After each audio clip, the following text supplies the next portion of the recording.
Forward TV. The world is thinking.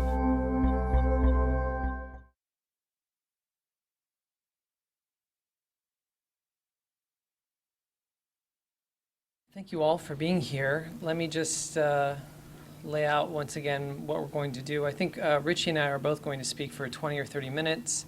You're welcome if there's some point that's unclear or something that we're talking about that you have questions about, just to ask the question actually in the middle of the talk. And then the more formal Q&A will come at the end. If I don't look at my watch, I tend to go way over. So I'm just going to set this up here to make sure that I don't squeeze out Richie. First of all, let me just say, while Alan couldn't be here tonight, I really appreciate the fact that Richie came to fill in. I really respect the work he's done on his book, The Rough Guide to Shopping with a Conscience, and I actually think it is a really great compliment to the book that I put out called The Better World Shopping Guide. My book is a little more kind of hands-on and handy and quick and dirty, and his is a little more in-depth, really digging into these issues, and really just a wonderful reference guide. So I really feel honored to be speaking here with Richie today. Before I get started with the actual talk, let me just give you a rough sketch of my own background. I got my PhD in sociology from the University of Colorado Boulder. I'm currently teaching at UC Davis in their sociology department. And my other hat has always been this kind of author hat, but I really like this idea of balancing academia and really a kind of I've always admired the idea of the public academic, and I've always strived to be something like that, because I really think that connection is so important. And one of the nice things about writing books that are published in popular presses and get out to the public is that they can be informed by the research that's being done within both the classroom and within the research institution. And so I'd like to start off with a little bit of a big picture, because I think it's an important context. I mean, the book itself, the one I'm going to talk about, the shopping guide, for the most part, it's quite handy, but it takes a little bit of a bigger picture that I don't go in depth into the with the book itself. So I'll give you some context for that. Before I do that, let me just say that the Better World Handbook was the first book I wrote in 2001 with some co-authors. It's a kind of a cataloging in some ways of the world's global social problems, our environmental problems, alternatives and solutions, and then what the average individual can do in his or her everyday life to make a difference around all those issues. So there are roughly 200 and odd actions that deal with everything from human rights to social justice to the environment, and they deal in very practical categories like money, home, shopping, politics, media, friends and family, etc. It was, in fact, why I mentioned it is that the birth of this book was out of this book. The original, this is the second edition, by the way, and these are the early copies, as I mentioned earlier. They've just come out. There's a shopping chapter in the Better World Handbook, and in the middle of that chapter was a piece of research that I had done ranking the social and environmental responsibility of companies so that people could go out and begin to make more informed choices when they shop. And it was the part of the book that actually got the most feedback of any part of the book.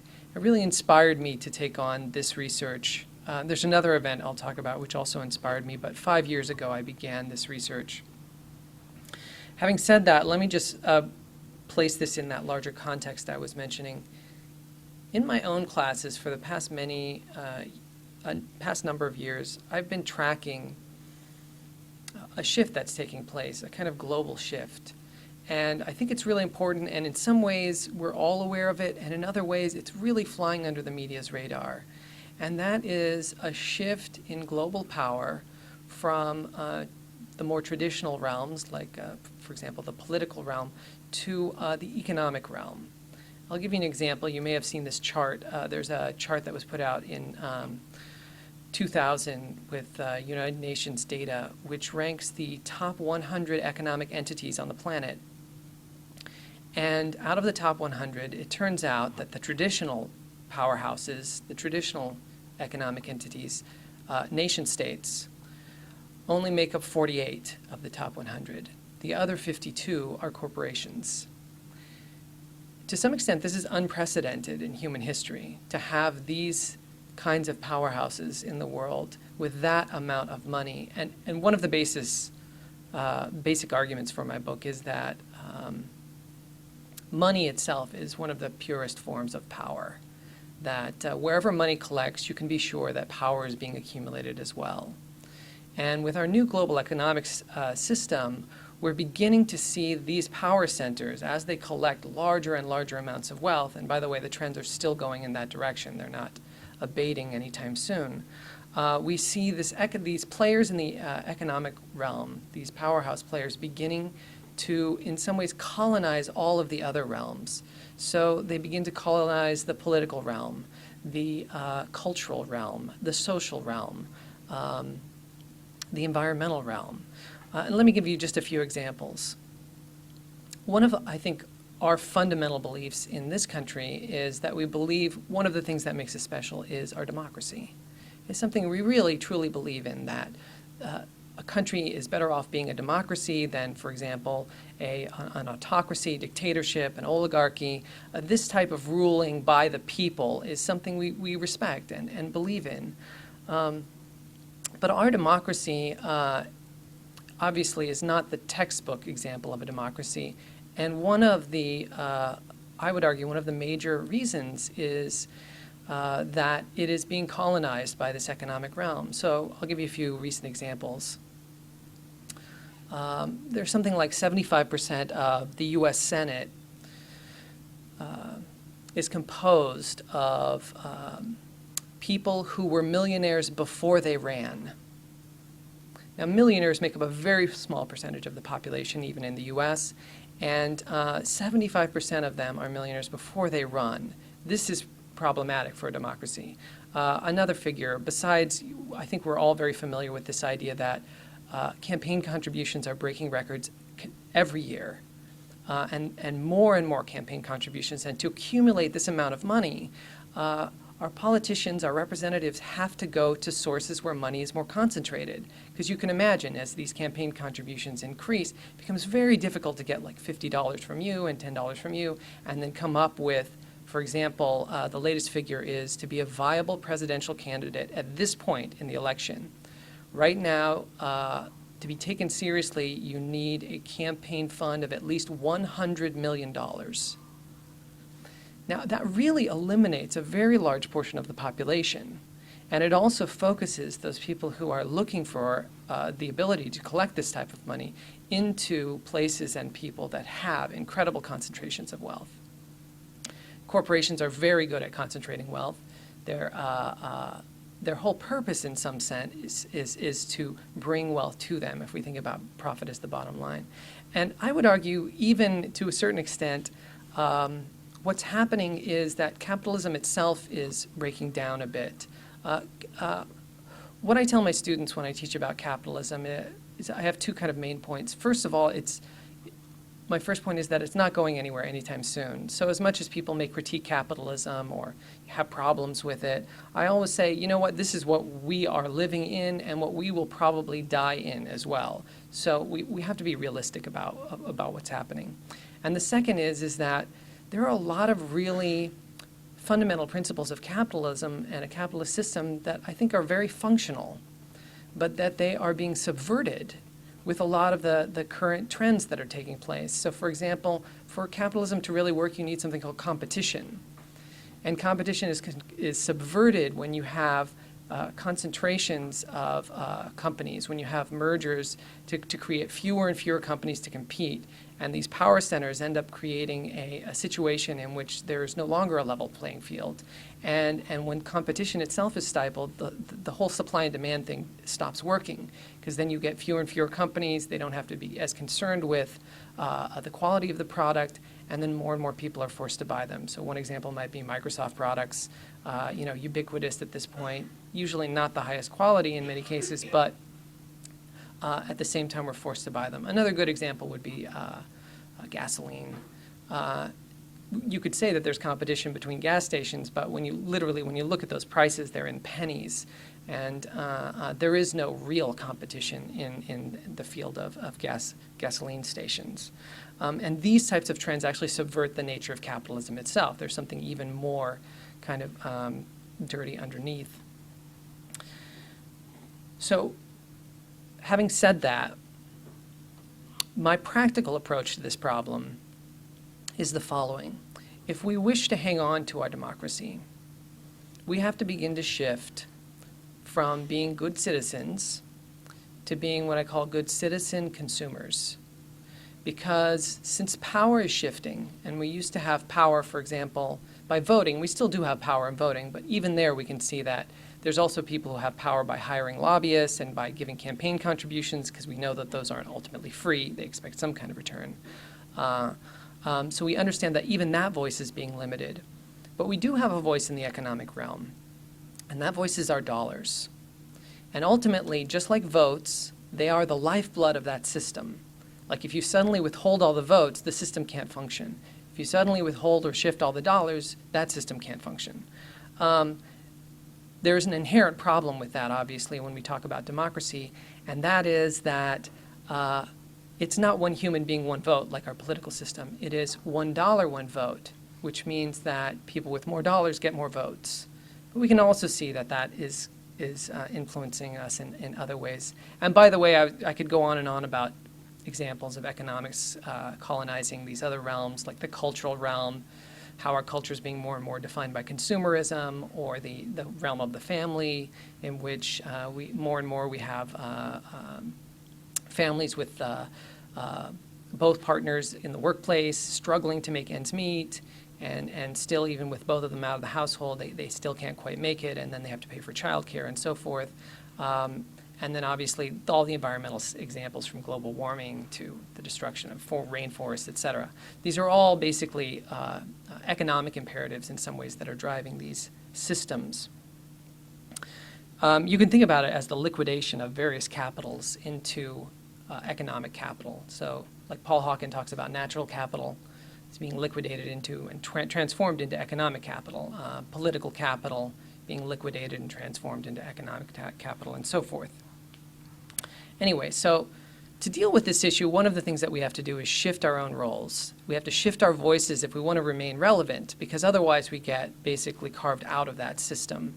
So one of the things that we need to do is begin to utilize our dollars as votes, and begin to understand the complex nature of the impact of those dollars. Because now we're in this very complicated global economic system. And you can just look at the clothes you're wearing right now. You probably have 5 or 6 countries on you that you're impacting by the clothes you're wearing. And then think about all the products that you buy. I mean, it's really global impacts. And I think in some ways we're still operating as if we live in a kind of village society in which, the baker is down the street, and then the fishmonger, and we have impacts very locally, because our reality doesn't show us those impacts at a global level. But the true reality is that these impacts are happening, and we are contributing and constructing institutions across the planet with these very kind of micro actions, this determination of where our dollars go. So to do that, to vote with our dollars effectively, what we need to do is we need, very much like in the political system, we need good information. Every couple of years when I go to vote, many of you probably go through a very similar process. There's a real struggle that happens. First you get the ballot, the kind of ballot in the mail, you see all the different things that are coming up, and then you think, okay, I have to read up on these candidates, I have to read up on these issues, the initiatives, so forth. And you realize very quickly there are no really good sources of information to go to. Most of the information that comes to the American people are a combination of television ads, advertisements in the mail. It really is almost pure advertising.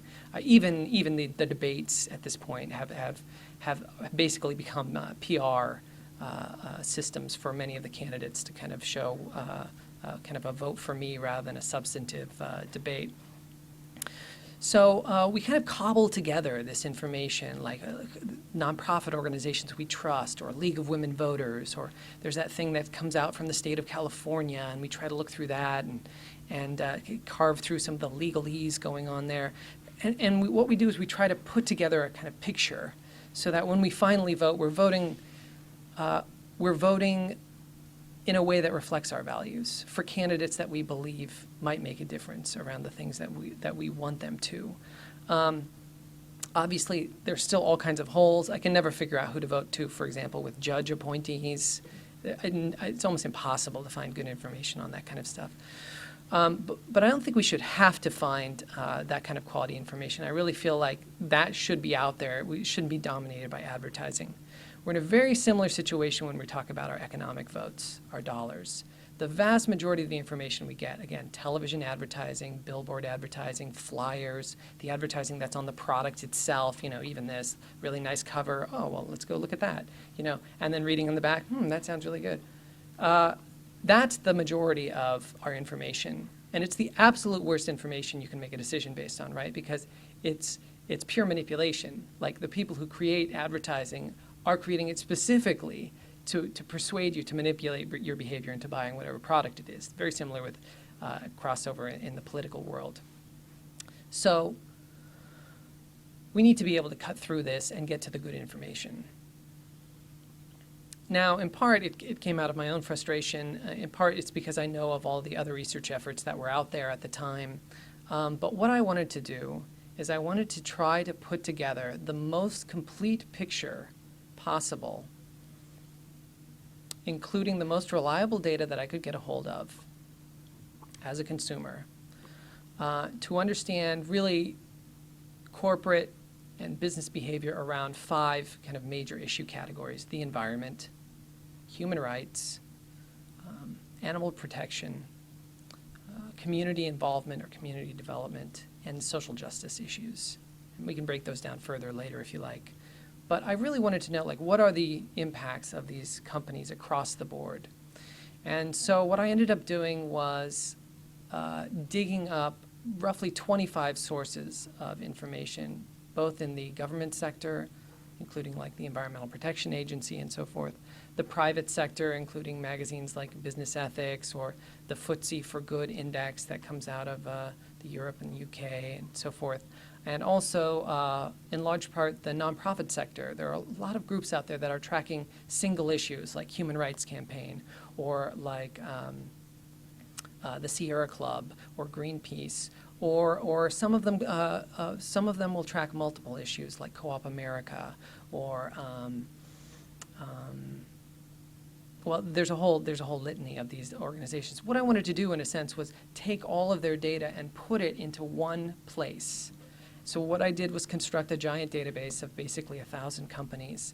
And I put all this data in over the past 20 years, really, of research into this database. And I began to kind of weigh this data and really crunch the numbers and try to come up with an overall picture of what these companies are doing. And if they seem to be doing positive things along these lines, or if they seem to be depleting the planet and people around these issues. And that's where this project came from. And the second step that I need to do, obviously, because this huge database is completely unwieldy for the average person, and what I needed to do was take all of this information and create something useful. So I took these companies, once I had a kind of overall score for their behavior in the world, and I began to compare them to other companies that were doing creating the same kind of products or were in the same kind of industries. So in the shopping guide, what I do is I compare petroleum companies to other petroleum companies, people who are in the candy industry to other candy industry executives. Because what I realized very quickly is there are industries that are inherently more destructive than others. As you might imagine, the petroleum industry is absolutely one of the worst and the most destructive on the planet Earth. It's also one of the most profitable on the planet Earth. There are other industries which are, a little nicer in many ways. Peanut butter and jelly.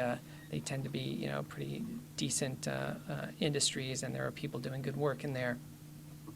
Anyway, but when I boiled it down, what I did was create a relative ranking system from A to F, so that when somebody was shopping or going online or going into the mall or wherever, they could really literally like open up the book and say, okay, I need some juice or I need some paper towels, because that's how we operate. We don't think about what can I do to save the environment today. We think I need, my car just broke down. I need another car. I got to get a bag of chips. And so you can go look at chips, and then you see A, B, C, D, F. You get the A minuses, you get the more subtle grades, and then you can see the companies. And then, I highlight a little bit about the data on the right side, where I'll highlight one of the best companies and what they're doing well, and one with the worst companies and what they're doing badly. So it gives people a sense of what's going on behind this data. Slowly but surely, I'm also getting this data up online. So at the website, betterworldshopper.org, you can see, I think, 5 or 6 categories at the moment where you can see the raw data. So you can go there and say, okay, audio equipment. I'm thinking about getting a new iPod or some MP3 player or something. And you go up there and you click on the research, and then you see this kind of raw data, and you can see kind of how these companies play out across the spectrum, across these different issues. Let me say that this is a very tricky science, and this is not at all a complete picture for a couple of reasons. The first and foremost, the first reason is that companies are not compelled to release most of the information I'm interested in.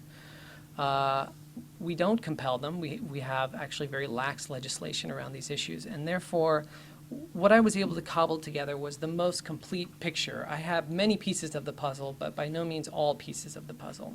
So there is a kind of intuitive aspect to this science as well, because you're missing still a number of pieces, and you have to come up with where these companies really relate and how they're doing in general. One of the things too that I wanted to provide for people with this guide is I wanted to provide something that was an alternative to, I think, what has become one of the only sources of data for people outside of advertising, which is never good, and that is the media reports. The media, you'll hear a story on, even on NPR, which is obviously better media than most, or on Fox, or you see something on television, or your parents will tell you about something.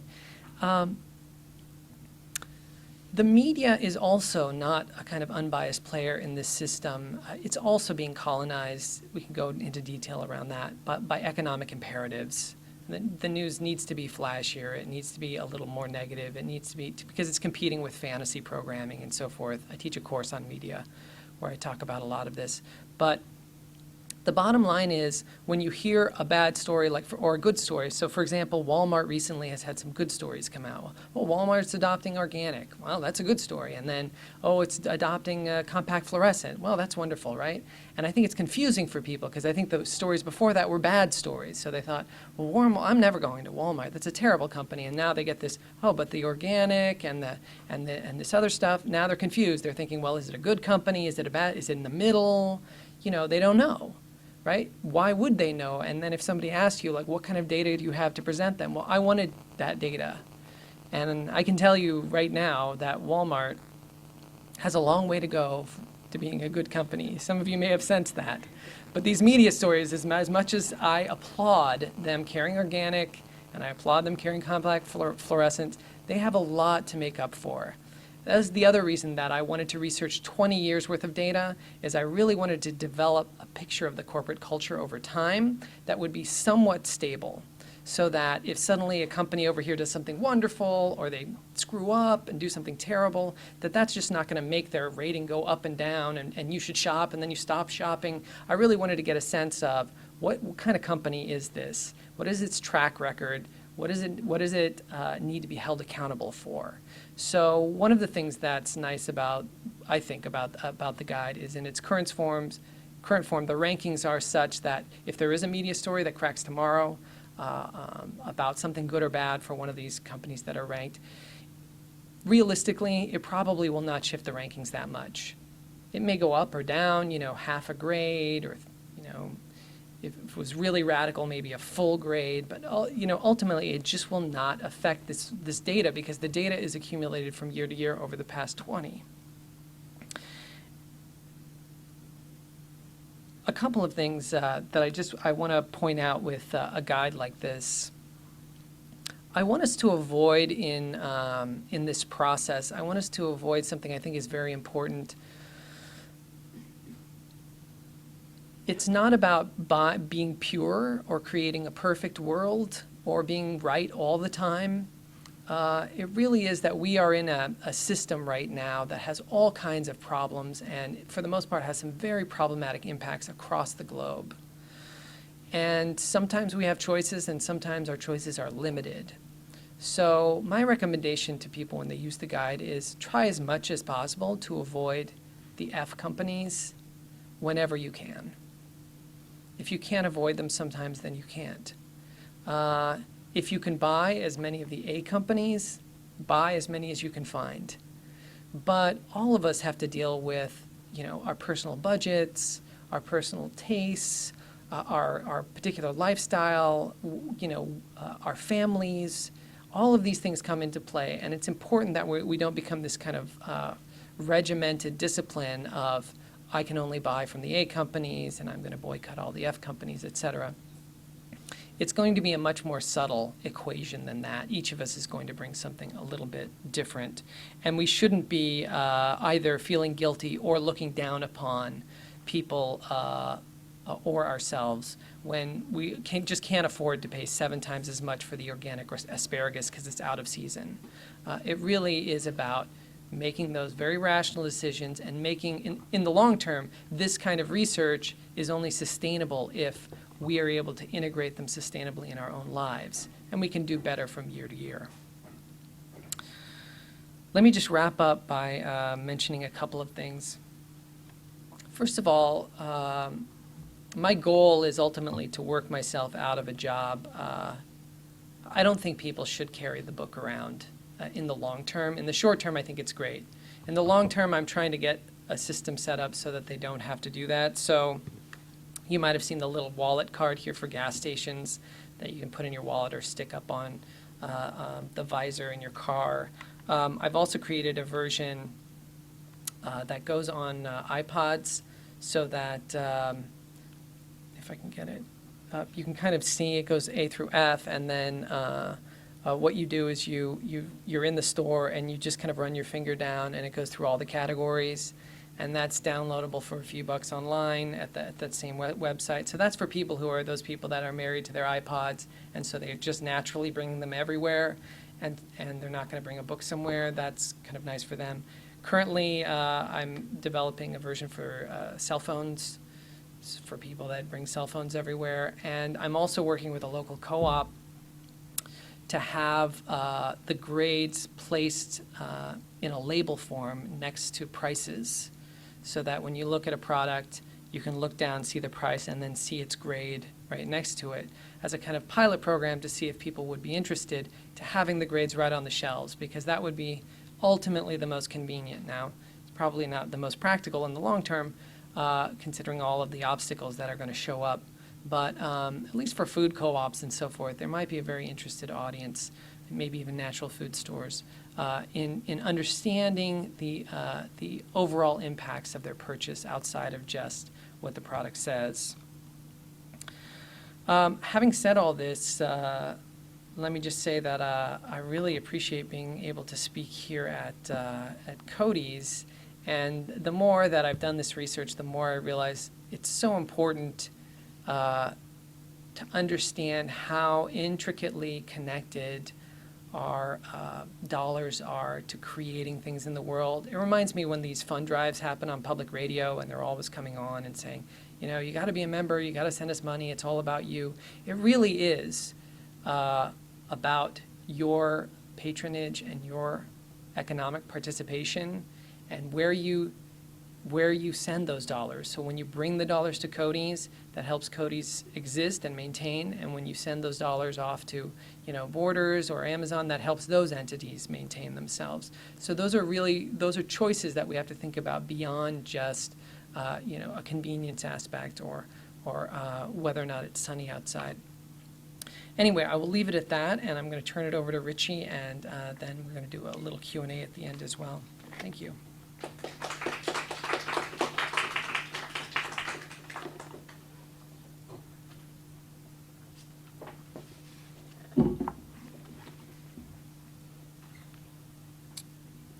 Thanks, Ellis, and thanks to Cody's for inviting me to speak tonight.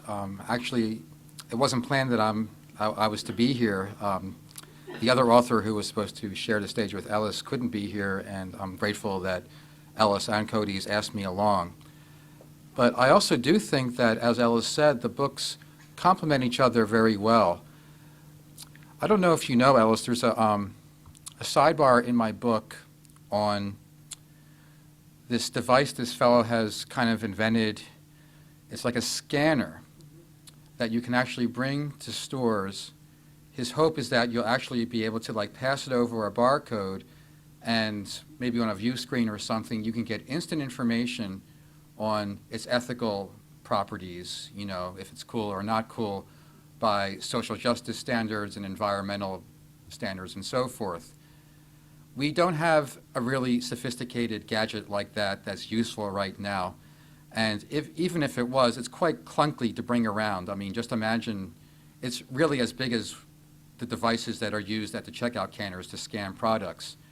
And Ellis's book is a lot handier. Certainly for the next few years, you can literally fit it in the palm of your hand, and it's giving you the essential information as far as product comparisons to make some really important, essential decisions, I think, in a lot of categories. And I wish the book had been published before it was, because I finished the research for this book last year, and it was a great frustration to me when I was writing this book. I couldn't find a source like Ellis. There were things which were kind of similar that were in development, particularly by Co-op America, responsibleshopper.org. But real basic things that you think there should be information about, like what are the banks that we should be wary of and that we should maybe try to put our savings accounts in? What banks are better than others, especially mainstream banks? There was surprisingly little information. It's not such a surprise, though, when you realize that the bigger a bank is, the less likely it's going to be to release such information. So I really appreciate its availability, and we're not trying to compete with each other or necessarily say that you can buy both books. Unfortunately, you can't buy both books tonight because since it's last minute, it's the only copy available. But I'm going to explain what the book is dealing with. If you're interested, Cody's has said that they can take orders for it or take your information and notify you if it's coming in. If you want it signed, specify that. I'll be glad to come back. I live in the Bay Area and sign copies when they arrive here. I can tell you a little bit about how I decided to do the book. Basically, it's different from Ellis's in that it doesn't have a lot of specific product recommendations or certainly grades.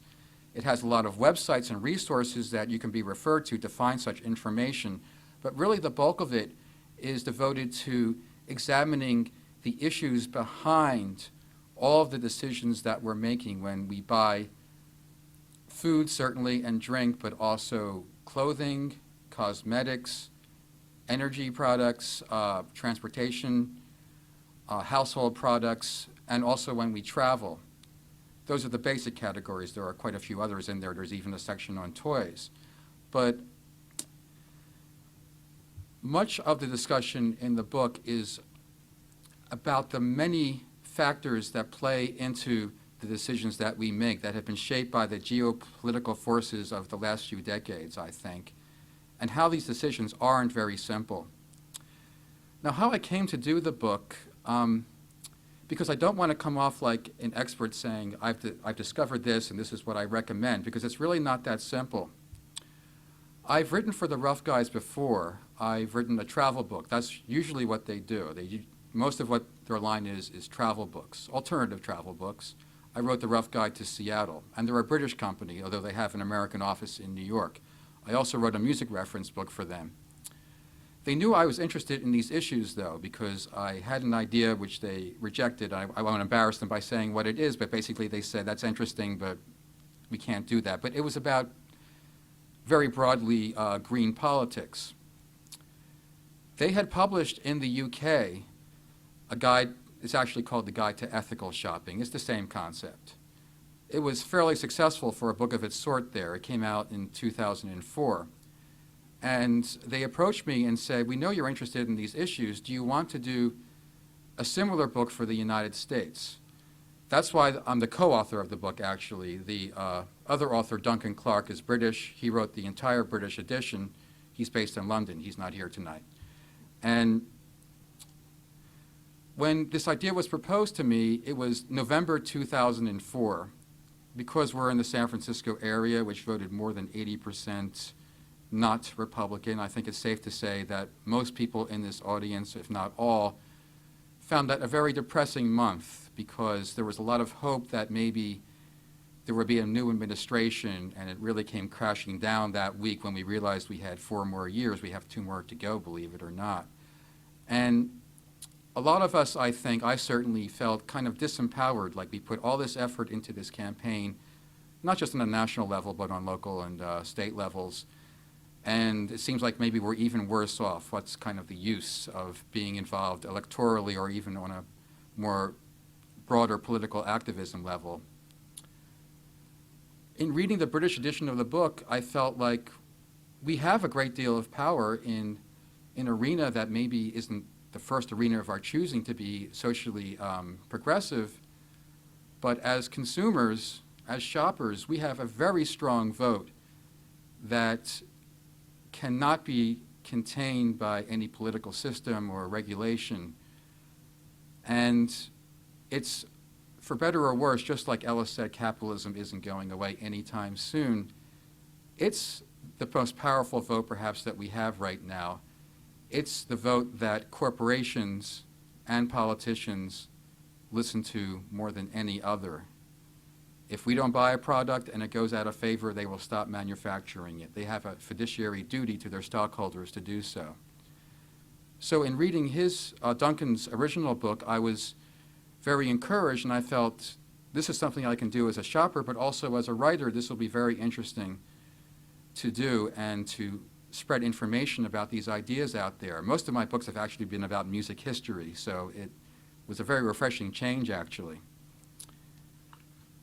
The book is very different, I think, from a lot of similar books on the market because it's not a checklist of what to do and what not to do.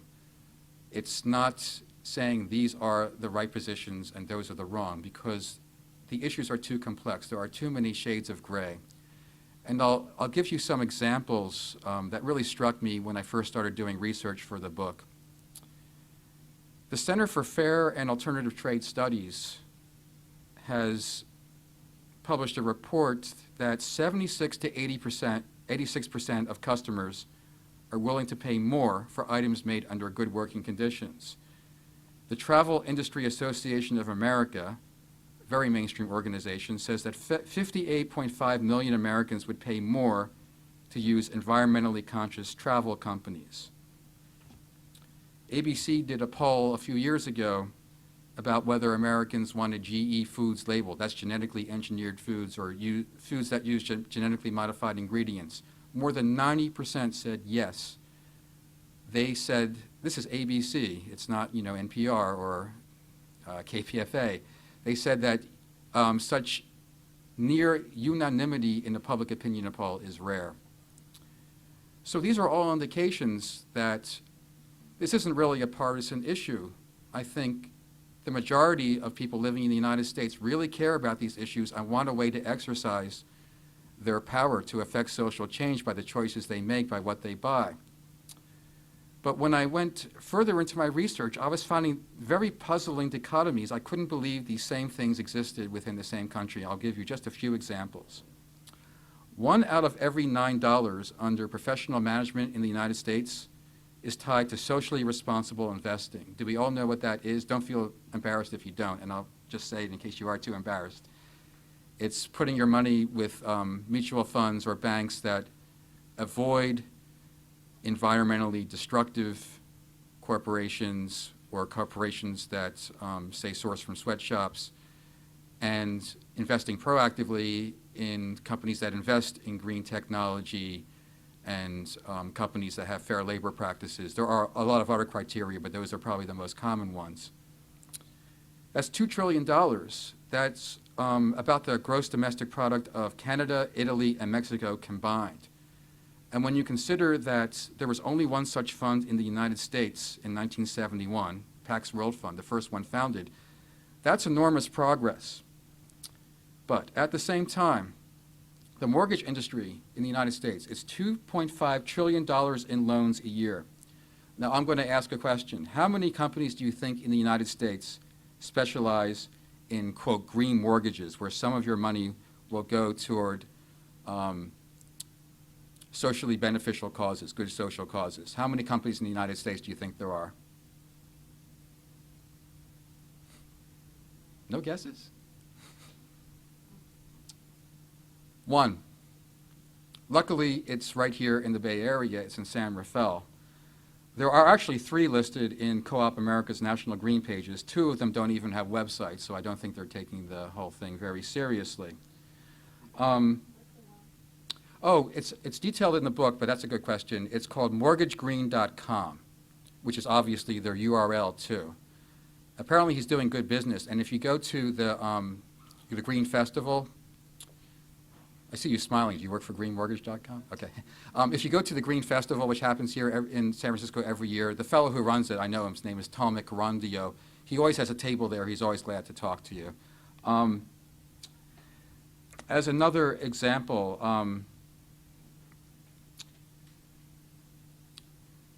buildings, there's a new standard in the United States. Buildings will be rated from 0 to 108 for how green they are. That's very nice, but if you can't take out a green mortgage, it's kind of like, why do you have one and not both? It seems like a logical thing to do. Also, we have 1 out of every $9 in the United States tied to responsible investing, like I said. How many community investment banks do you think there are in the San Francisco area? A community investment bank is a bank that will proactively invest in low-income and minority communities. How many? 0. Less than 50 in the United States, and the most progressive area of the United States and perhaps the world has 0. We have a lot of credit unions here, and they do some good things, but community investment banks are the best places to put savings and checking accounts. And there is a new resource bank that just started in San Francisco that supposedly will be investing in environmental causes. It's not technically a community investment bank, but it's very frustrating not to have that available to us here because there's obviously so much interest. Fair trade coffee is 2% of the market for coffee in the United States. It's doubled between 2003 and 2005. And it has, it's getting coverage in Time magazine, but it's still only 2%. And something else that was kind of alternately elevating my mood and depressing me, because I was revising a British guide, I could see how things are done in the UK and how they're done in the United States, and I had to revise virtually everything. We think that fair trade is becoming very popular here. There are more than, there are no fair trade towns in the United States where they've actually passed ordinances saying we are a fair trade town. There are more than 100 in the United Kingdom. There are 2? And I should say, I'm not embarrassed when people point this out from the audience because it's kind of an ongoing process of what Ellis and I are doing. We're always finding out at each event things that we didn't know about, or maybe they occurred after I finished the research. Unfortunately, there's a lag time between when books are published. So afterward, maybe I can just write the towns down for, the second edition that we do. But there's more than 100 in the UK. We have a lot of fair trade food available in the United States now. Bananas, mangoes, grapes, pineapples, coffee, tea, vanilla, and rice. In the UK, they have that and lemons, oranges, pears, plums, green beans, peppers, apples, and they have fair trade soccer balls, and they've started fair trade roses. They have fruit juice, honey, wine and beer, muesli, preserves, and condiments. Like I said, there's no community bank in San Francisco, and not that many in the United States. Shore Bank, which is a very good one, unfortunately doesn't have a branch in California, although you can open an account here if you're willing to put up with some inconvenience. In the United Kingdom, there's a cooperative bank with 140 branches, 3 million customer accounts, and a comprehensive ethical policy regulating investments with numerous screens as to what's good and what's bad. So that's a mainstream thing. It's not an exotic principle. All this information was kind of puzzling me. Here's another good one. Okay, I'll save that one actually because it'll tie into something I'm going to say about organic food. But it was puzzling me because how can there be so much progress being made on so many fronts and so much stalemate or nothing happening on so much other fronts? And the obvious conclusion, I think, is that there's not enough information out there. And that's the common ground more than any other that our books share. We're getting some information out there. It's imperfect, it's already been demonstrated by learning that there are 2 fair trade towns, but that's a good thing because getting the discussion going will get more awareness of these concepts out there and get a lot more people thinking about what they buy and perhaps doing good things with the money. Now, having said all of that, like I said, the book does examine several sides of every issue and points out that it's rarely a cut and dry decision what you might decide to buy, even if from most points it seems very good or from most points it seems very bad. Organic food is really taking off in the United States. It's a very good trend. It's expected to reach $30 billion of sales this year and then double by the end of this decade. But let me ask you what you think these companies have in common. Just something to consider when you buy organic food that we mentioned in the book. Celestial Seasons, Rice Dream, Arrowhead Water, Calistoga, Perrier, Power Bar shouldn't be in there. It gets a D in his book. Santa Cruz Organic, Stonyfield Farm. Probably most of us buy such products occasionally. They're pretty healthy in general. But what do they all have in common? They're all owned by major corporations. So if you have and I'm not going to go point by point which one is owned by which because it's in the book, but it's something to consider when you're buying these foods is that buying organic is generally very good. I think both Duncan Clark and I agree about that, but it's not a cut and dry action that's going to perhaps support every value that you believe in. I'm not going to advocate not consuming these products. I myself buy a couple of these. But if you believe, as Ellis kind of pointed out, that corporations really do have too much power, it's something to consider when you're buying organic foods and weighing that into the factor and realizing you're doing some good, but perhaps some of the things that you're doing with that money are not totally aligned with your principles. Another example was socially responsible investing. I should explain about socially responsible investing. Most people invest in mutual funds, and you actually don't need a lot of money to open an account. It's usually about $1,000 or $2,000. Sometimes it's $250 or $500. It's more affordable to people like us than you would think. And there are 3 main things that the companies try to do with that money. They try to avoid the bad companies and invest in the good ones, generally speaking. They promote shareholder activism. If they own a certain stake in the company, they have some voice over what the CEOs and the boards decide.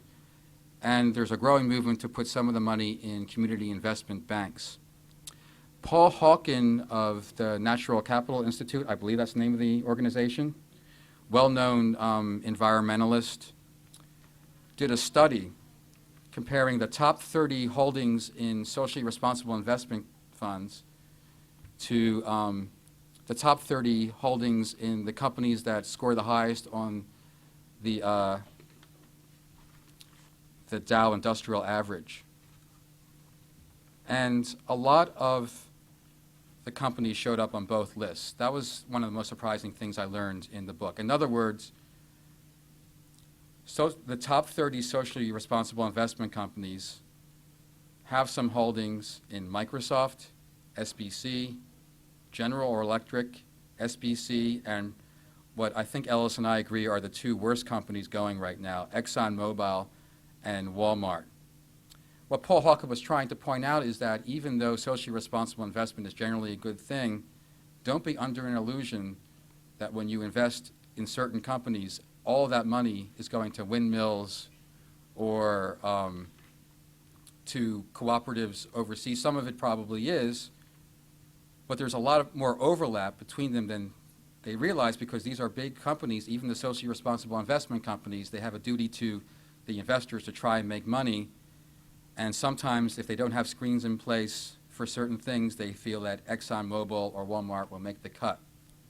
You have to do a lot of research to determine what socially responsible investment company is aligned with values. It takes a lot of time. It's not the most fun thing to do necessarily. Fortunately, a lot of information is out there online. But just be aware that a company might not be doing everything that you think. Those were kind of, we got a comment when we did an event a couple days ago. Someone said, when I listen to you, I get this feeling of despair. And I don't want to project that. What I'm trying to emphasize with those particular examples is that this whole new industry, a very good one almost, of trying to get people to think about these decisions, it's really in its infancy, and a lot of these wrinkles have to be discussed and possibly ironed out if we want to make the money go to the companies that we think are doing the most good, and exercise our votes that way. But in the book, I want to emphasize that there's some kind of fun things and amusing things and empowering things. And I'm going to give you a few examples of products you might have never thought could make a difference as far as what you buy. I'll just read a little bit from one of the sidebars. Cues, caskets, and clarinets. Furniture and timber are the products most widely associated with eco-friendly wood, but naturally the same issues apply to tree-based products of all shapes, size, and functions. The Environmental Investigation Agency reported in 2003 that many pool cues and picture frames sold in the U.S. were made from the timber of the ramen tree. I might not be pronouncing that right, excuse me, but it's a rare species, listed as an endangered species. The ramen that reaches us, it's been reported, has been felled and illegally exported from Indonesia's steadily shrinking tropical forests. Over a period of 10 months, about 5 years ago, about $11 million of shipments of ramen entered the U.S. from Singapore alone, 80% of which was shown to be illegal. U.S. Customs authorities at the Department of Agriculture were making more seizures of illegal ramen shipments than any other product. That's what's going into pool cues and picture frames. They seem like pretty innocuous products. And, you know, compared to felling entire rainforest for very, very big corporations, maybe it's minor, but it's really not when you think about all these products that you use every day. Another example is of the 200 trees estimated to be used in musical instruments, more than 70 are included in the World Conservation Union 2000 Red List of globally threatened trees. And some of these woods are critically endangered, including species of ebony used in several string and wind instruments, although no longer on pianos, fortunately. And also, this sounds kind of grim, and I hope that no one in the room has to think about this soon, but some coffins are made out of tropical hardwoods such as mahogany, and also widely used are chipboard and plywood, which commonly contain illegally sourced wood. This all might sound kind of grim, but we're also trying to suggest to readers some alternatives to investigate. And in the same sidebar, we mentioned that there are a lot of products, even on this minor level, made out of wood that's been certified as sustainably harvested. Guitars, if you play guitars, you're probably familiar with the Martin guitar brand. They are exploring the viability of using certifiable wood sources. It's not available yet, but they're working on it apparently. And there are at least a couple companies in the United States where you can get eco-friendly caskets. Again, I hope you don't have to think about that real soon. Another example of a product that maybe people think is kind of frivolous or hippy-dippy. Anyone here use or eat hemp products? Okay, good. Hemp has a very bad image in the United States among the mainstream because it's associated with marijuana smoking. Actually, the THC content in most hemp is so low as to be undetectable virtually. I myself eat hemp cereal, which is available at Trader Joe's, among many other places. And it's good. It tastes like granola. But it's not legal to grow hemp in the United States, except on a quarter acre in Hawaii, which means basically nothing. It's an experimental quarter acre by the government. Most of the, all of the hemp used in hemp products in the United States is imported. It's kind of insane. We can grow it here, and we're allowed to buy it from other countries, but we can't grow it here. And it's not a partisan issue. Again, there are Republican legislatures who are lobbying to have hemp legal to grow because they represent farmers who can really use it, especially in Hawaii because it's a good environment for that. But hemp isn't just used for the stereotypical, hemp shirts, hemp jeans, hemp cereal, the kinds of things you might find at a New Age fair. It's a very versatile product that can be used in a lot of fabric and a lot of very utilitarian types of things. And it's a political issue too, because a lot of hemp could be grown to be used in products which are using cotton. Cotton is problematic because a lot of it is grown with genetically engineered technology, for one thing, but also because we subsidize cotton growers so heavily in the United States, we're overflooding the world market and making it very difficult, if not impossible, for cotton growers overseas to get fair prices for their products, and it's really hurting a lot of third world countries. They tried to hammer out an agreement very recently, and they were rebuffed, and it's causing a lot of unease in international relationships. It's one example of how it's not just an issue that affects us in the United States, but even indirectly, it's really a negative influence on peaceful relationships in the world itself. Of course, fair trade is another thing, ensuring that we're getting, third world growers are getting fair prices for their products and are able to use some of that money to establish cooperatives where they live. In the long run, would do a lot to ease international tensions and resentment of the United States for unfairly dominating the market and exploiting third world labor overseas. So these are very complicated issues, and I've just kind of started. I could go on literally for hours. I won't, because I want to hear your questions. I think that's more interesting. But these are the issues we're encouraging you to think about in both books. Again, I'm sorry that we don't have copies here. It's not the fault of Cody's, because we didn't know that I would be appearing until today. But again, you're welcome to look at the one copy that I have up here and place orders if you wish.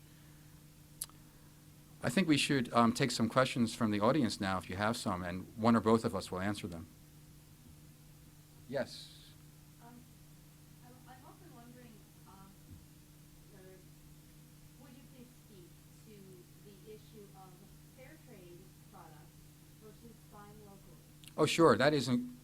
I don't have an answer for that as far as what's better, but that's discussed at length in the book. If you want to buy food in a socially responsible fashion, it's real hard to do it in the three principal ways at once that I think make the difference. One is buying organic food because it doesn't use pesticides and it encourages greater biodiversity. The other would be buying locally, because buying locally doesn't just help the economy where you live, it really cuts down a lot on the energy use, both involved in, certainly in transporting the products and in some other energy uses. Fair trade is a great way to go in some respects, because you're ensuring a much better deal as far as labor conditions and prices for a lot of the products that we take from third world countries. I think you're right to point out, if that is your point, please clarify if it's not, that often when you do buy fair trade or organic, you're transporting it enormous distances. That's something that you should think about. There's no right decision when you're buying at the supermarket. You might decide, I don't want to buy mangoes at all because almost always they're being transported huge distances. I want to buy locally and organically as much as possible, but sometimes very good local growers that say our local farmer markets, they might not have all of their products certified as organic. And I should point out, we go into the organic standards that are used in the United States in the book, but some people grow organically and don't use the seal from the USDA because they think the USDA seal is not stringent enough.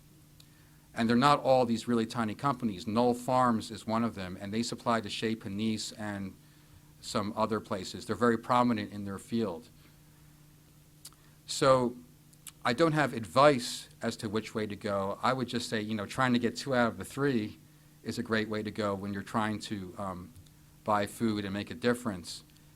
And also, as Ellis kind of alluded to, you shouldn't feel that if you can't buy food that's fair trade and organic and local at the same time, which is very hard to do, actually, you shouldn't, I think, feel guilty. You should do the best you can within your means. And maybe support all 3 of them in some way or another. Do some fair trade buying, local growers, and organic food. Ellis, do you have some comments?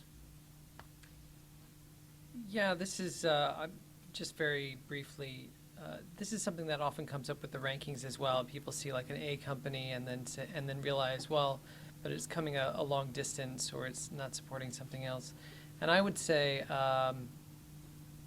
when you find a company with a good grade and maybe you happen to live near a company with a terrible grade, I would often just encourage people to go with the overall impact of the product, so go with the grade unless there is really some significant alternative. So for example, if it's more local but it's from an F company, I would recommend that you go with something less local. That might be a B or a C company if that's available. If it's really close, then it's always your call. And I don't think we necessarily at the moment, because the labels are still in a kind of primitive phase, have to make that trade-off between fair trade and organic. It comes up sometimes, but I would feel good if any one of those labels actually showed up, including local. You should really feel good about any one. Other questions? This kind of goes back to the organic regulations. I'm not really sure, but is the USDA the only group that certifies organic? And what are is there a resource they can go to find out what the criteria are? The question was asking whether there are any other organizations that certify organic foods besides the USDA, and basically what are the standards? Yeah. Would that be fair? And I hope this doesn't look too embarrassing, especially because we're being filmed, to actually look at my own book, but there's so much information in here that I want to make sure to quote the sources accurately. The USDA standards, just to give you a basic idea, you might know, but just in case anyone else is curious, if you see the seal on a product and the seal is reproduced in the book, it means that 95% of at least 95% of the ingredients in packaged foods are organic. Of course, if it's a piece of fruit, it's wholly organic, or it can't be 95% organic, really. The USDA also allows you to use that seal if what you have is at least 70% organic, but less than 95%. And in that case, it'll say 70% organic. If a product has some organic components, but it's not 70%, they can only list the organic ingredients separately on a side panel. So it's kind of complicated. We try to make it as straightforward as possible in the book, but you know what to look for. But there are at least a couple of organizations that they grow organic food, and they really promote the idea of growing organics, but they don't use the USDA certification program. The USDA has certifying agents, they're called, in like 37 states. But some companies feel, like Knoll Farms, that those standards aren't good enough, actually. Another concern is that if you're a small grower, there are a lot of bureaucratic costs involved in meeting the USDA certification program, and some people feel that that's unfair, because if you add on those costs to the very small profit margins you're dealing with anyway, you really can't afford the certification program. There's a nonprofit organization called Certified Naturally Grown, which uses many of the same standards as the USDA, that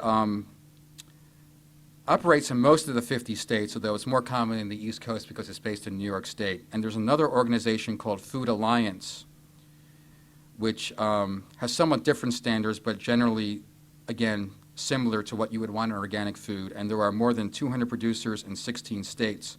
But most of those are in the Northwest and Midwest. I wouldn't be surprised if we see more kind of alternative certification systems sprouting up. A really good thing to do, and again, this is time-consuming, if you are able to buy at farmers markets or even community-supported agricultural programs where they deliver baskets to certain pickoff points, get to know the growers individually and ask what they do. If you get a good feeling about them, even if they don't have the certifying agent, usually you can trust them because there's a lot easier ways to rip people off than trying to scam them with fake organic seals or fake fair trade seals. I also want to mention, I'll be keeping an eye on this. There is a growing movement to try and unite organic and fair trade principles among growers in this country.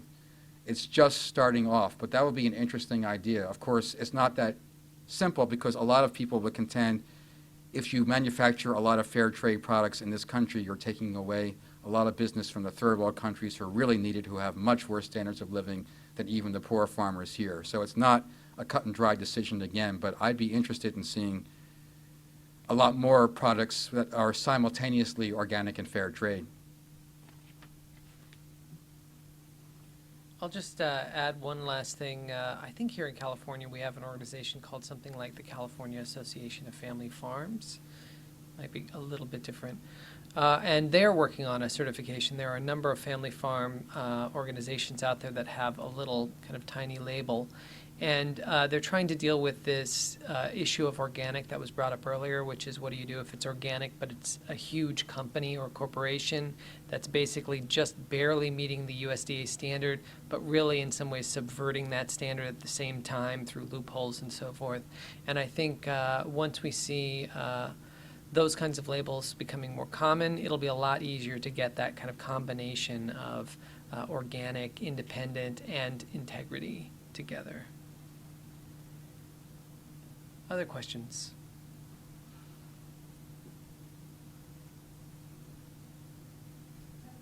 When you're building the rating system, how much credibility do you put on self, on statements of the corporation made about themselves versus the idea of having a third-party certifier or a corporation, a business being part of an association, for example? Because you started to talk about how hard it was to access this information, and I'm interested to know how much you built that into the actual metric that you came out with.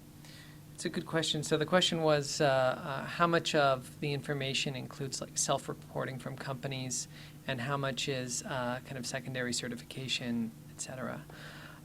Very little is self-reporting. In almost every case, what I did if a company self-reported something, I would then double-check an outside source to make sure that they were talking about something that's truthful and can be certified from an outside source. So sometimes I used it as ways to track down information about companies, but for the most part, I don't include a lot of self-reported stuff without double-checking it.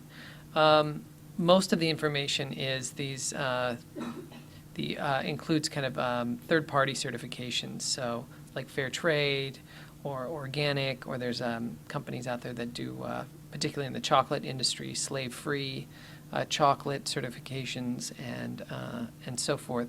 And when I was putting together this database, the other part of the question was about associations, like if they're part of a particular association. I think that's a really important question, and it was a very kind of tricky medium to work with. There are a number of organizations out there that a company can join that are socially responsible business organizations, basically. And the tricky bit is some of them have very high standards for their members, for membership. Some of them have kind of middling standards or evolving standards, and literally some of them have no standards. So, for example, one of the first places you might think would be a nice organization to help figure out who the good guys are from the bad guys is an organization called Business for Social Responsibility. And they do some good work. On the other hand, there's literally no criteria for membership. And so a lot of these companies that are on my F list, including ExxonMobil, are members of Business for Social Responsibility, when in fact they typify the exact opposite of everything. In fact, let me just say, ExxonMobil almost broke my system scale. Literally, they were so bad of all the things they were involved in. I almost had to readjust the whole thing because I thought, oh my God, this is way outlying what everybody else is doing. And I think I mentioned, or maybe I didn't, that they have been the most profitable company 3 years running on the planet. So there is a nice correlation between those two. Having said that, I think there are other companies like the Social Venture Network and a number of organizations that actually build a little more criteria into their membership qualifications. And so I weighted those more heavily than just a BSR membership rating. I'll leave it at that, actually, for this question. Did you have something you wanted to add? Actually, I thought I'd ask Ellis a question that was kind of related because I'm kind of curious.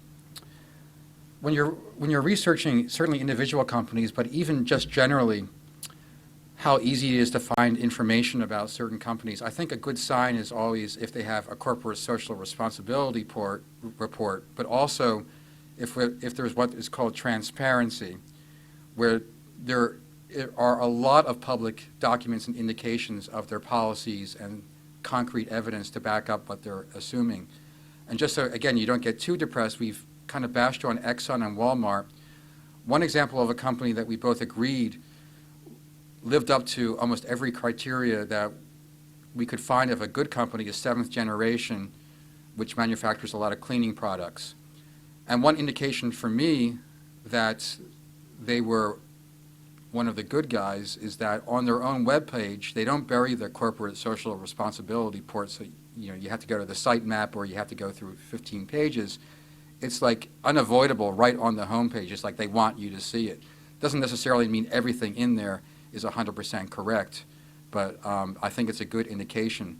But a question I had for you, Ellis, is that I know that some of the products that you rate have a lot to do with energy, certainly gas, but also like utility companies and so forth. I found that the most confusing area to research, because even the companies that were purporting to sell green energy made their websites so difficult to understand that it almost seemed like they were discouraging you from buying green energy. And the Union of Concerned Scientists, a very respected information, even said, like, any green energy option that you take, you have to be skeptical.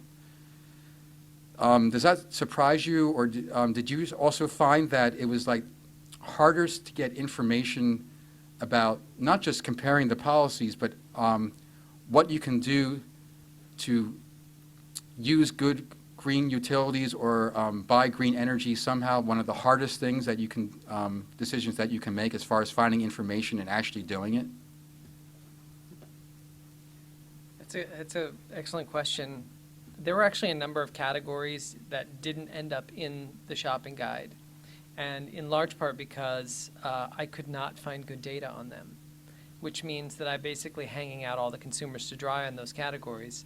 But I felt like, to maintain the integrity of the data ranking system, there has to be a certain amount of data involved. And if the data is too sketchy or there's just only tidbits and there's no transparency, I couldn't feel good releasing that information. Now, so energy companies was one that I had originally considered and then ended up not including because the information was so shaky. A couple of things, though. We're getting into kind of really tricky territory now with both social responsibility reports, which you mentioned earlier, and these green energy programs. There's a lot of potential for both. It's really very exciting to see major corporations put out these corporate social responsibility reports themselves. However, a little bit like Business for Social Responsibility and ExxonMobil, you can go to their website and also see their corporate social responsibility report. And it tends to be, in a sense, a little bit like how you write your own resume. you list all the good things about yourself, and you don't necessarily lie, but you also don't put your dirty laundry all over your resume or CV because you want to get hired. And this corporate social responsibility reporting, although there are some standards, and there are companies that adhere to the standards, and you can see that they'll mention that they're adhering to certain standards of reporting. There are others that really use it as a kind of PR. And it's very tricky to kind of maneuver around that. I know one of the latest things talking about energy and green energy, and this is a little bit of an overlap, is the new carbon neutrality credit system that you can actually buy, and companies can buy offsets to be carbon neutral, to basically take care of the CO2 and a number of the other emissions that they have in the environment. And it is a little tricky right now because it's fairly unregulated, and there are many things that you can do. And in fact, because we don't have carbon markets here in the States set up yet, it's not just about buying as simple as in Europe, where you could just buy credits out of the market, and therefore you are literally taking that CO2 out of play so that companies cannot emit that without paying incredible fines and so forth. We have this kind of combination system here where when you go carbon neutral, you're actually purchasing some carbon credits from abroad. You're doing some alternative energy projects, like helping fund windmills and so forth, and doing other like reforestation issues, trying to pull carbon out of the atmosphere at the same time. It's a combination, and because it's still a new area, there are different carbon neutral programs that have different amounts of integrity, because it gets a little bit tricky when you're trying to measure exactly how much CO2 you're pulling out by funding a windmill, or exactly how much carbon is being offset when you're planting trees, depending on how the project goes and what their estimations are and so forth. But my suggestion is, like anything else, when we're in the early stages of flexing our economic voices, we're inevitably going to make mistakes. You'll find out that a company you thought was good was doing bad things behind your back. You'll find out that the carbon neutral program you signed up for may have not been completely carbon neutral. I think that's okay. That's par for the course. This whole thing is a learning process. And if we don't give it some energy now, we won't have it later to help fix and tweak and improve. So I think, like with these green programs and green energy, I'd rather, even though they make it really difficult in many cases, I'd rather, put it out there. If it's within your budget and you can afford it, I'd experiment with it, with the idea that, you're not doing something perfect. You are doing something constructive, and there are always unintended consequences. And if we go in with that kind of attitude, I think we can build our way forward. Yeah. I think for most people, the biggest chunk of our spending goes towards our living environment.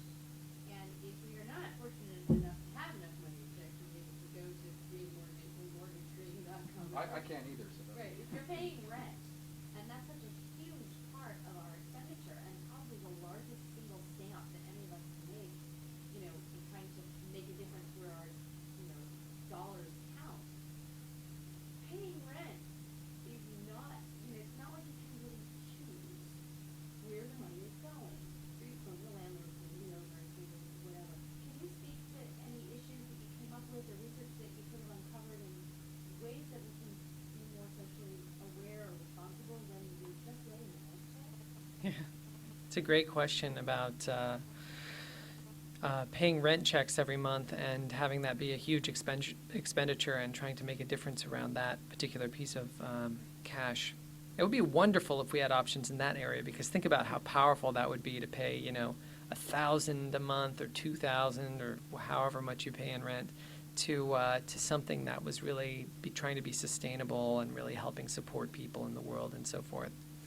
Unfortunately, I'm kind of on the same page with Co-op America. When I look at people's incomes, they calculated, I think the average family has around $18,000 a year of income that they can spend on goods and services, which have some built-in choice around it.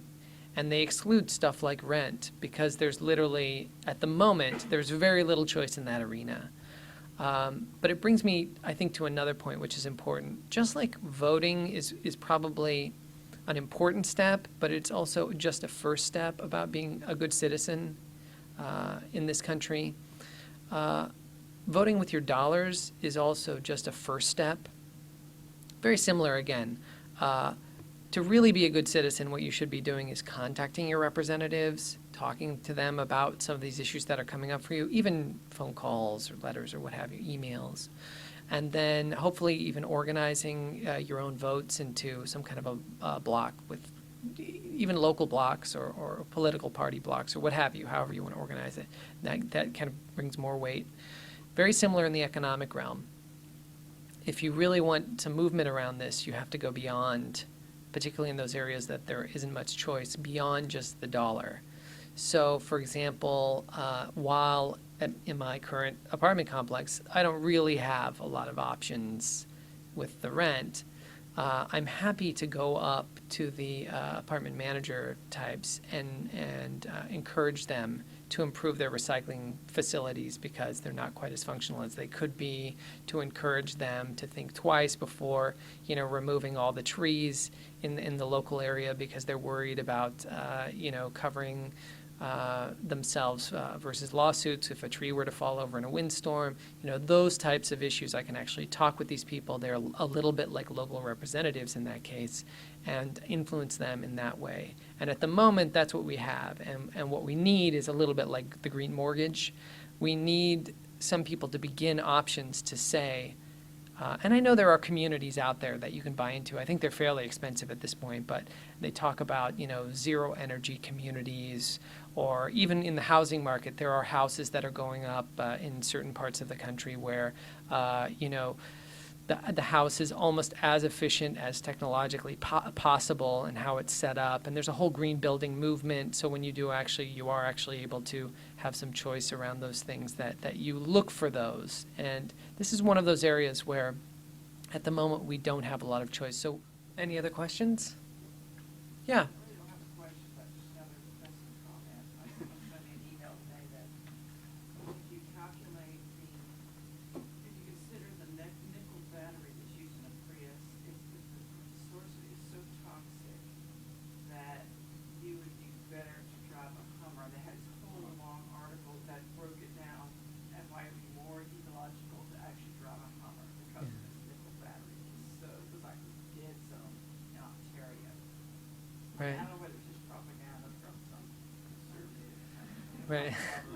So the comment was about the Prius having a very toxic battery and it being better to drive a Hummer, essentially.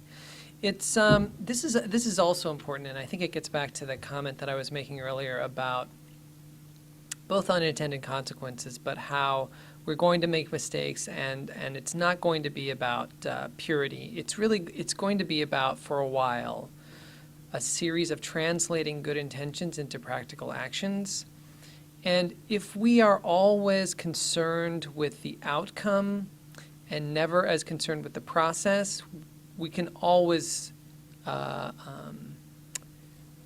lose in a debate. So, for example, they may discover, something about, I've read 1,000 articles on organic is even worse than regular because if you look at organic, and then fair trade, it's not really fair. And I think these are real things, and they are concerns and they are critiques, and I think they should be taken seriously. But I think in part, the process that's very dangerous is when we begin to use them, or they begin to be manipulated to use us to lose hope and empowerment around these issues. Because again, with the media and how it works now, we don't exactly know what the sources are and how they're released and so forth. On the other hand, let me just say this about a Prius, despite where the battery or whatever comes from. It's a really interesting time now that we live in which you can actually purchase a Prius and go around and drive your Prius, because you're literally withholding a bunch of toxic fumes from the environment and a bunch of CO2 from the environment, much more than most of the other cars on the road. On the other hand, with a Hummer or with a lot of these gas guzzlers, what's happening is they are basically abusing the environment much more than they need to be. And what it is, it's basically punishing you and I, because sooner or later, and I think we've realized this just recently, particularly in this country with global warming, we will have to pay for the costs. First, in disaster-related costs, but later in actual cleanup costs to pull this stuff out of the atmosphere. If in the long run we actually want to live on this planet, we will have to pay for other people's abuse of the system. And until we quantify that abuse and make ultimately people accountable and responsible for what they put out, what we later have to clean up, all we have are these things where we can recognize people. So in a sense, for doing these things. So in a sense, we really owe a lot to the people who are in a situation now where they can drive a Prius. And if you're in a situation where you can afford a Prius, you can probably afford a fairly polluting car as well. But they really are out there trying to pull these kind of potential emissions out of the environment, and ultimately really doing a kind of social benefit for us all. And I'm sure as these revelations come, for example, I rate in my guide under electronics, Apple gets a very high rating, the Apple Corporation. Now it's a huge corporation, and they do all kinds of things that are bad. And in fact, Greenpeace came out with a report that rated them terrible for some toxic plastics they use. And I agree. I'm sure they do use the toxic plastics, et cetera. But I still stand behind my data on Apple because over the past 20 years, I've seen the corporate culture develop. I've seen that they are dealing with issues outside of just plastics, outside of even just the environment. And so there can always be one or two things kind of found, like holes in the system that we can take on as these disasters. But the other thing to remember is when these companies stick their necks out to try to do something different, to provide us with options that weren't there, they literally are putting a target on themselves, because both the media and other corporations that are not doing that love nothing more than to be able to shoot those people down off of their holier-than-thou place. Because in our cynical society, when people try to make this kind of difference, we feel like, oh, well, if you're that good, then you have to be perfect. And therefore we get all kinds of things like the media fiasco around Body Shop, when there were allegations that were uncovered of all kinds of things and so forth. And we've actually created a situation, and I've interviewed some of the heads of these companies, these smaller green companies. You know what I'm talking about, the small socially responsible companies from the bottom up, like Seventh Generation, or companies that are just built on fair trade products. They won't sell anything else. They've always done kind of local stuff. They're afraid of advertising what they do to people because they're worried that it'll get lost in the greenwashing that the big corporations are doing that are not doing good things, or they will be sticking their necks out for somebody to write an article on them about how they've actually imperfect in this way, that they've done 9 things good but this one thing terrible. And so unfortunately, we're at this place where in many cases there are these green products that do all kinds of great stuff in the world, socially responsible stuff and so forth, and that you cannot see it on the product itself. It won't tell you that. And that's another important reason that I wanted to write the book, because I wanted to point to consumers. I wanted to point out that there are these great companies out there doing great work, and they're worried that they can't translate that over to you so that you can know that. And with my data, I think I'm at a better position to say, you know what, I don't have any investment in these particular companies, but I can tell you what they're doing is really good, and you should go out and feel good about purchasing from them. I think we have to wrap it up there.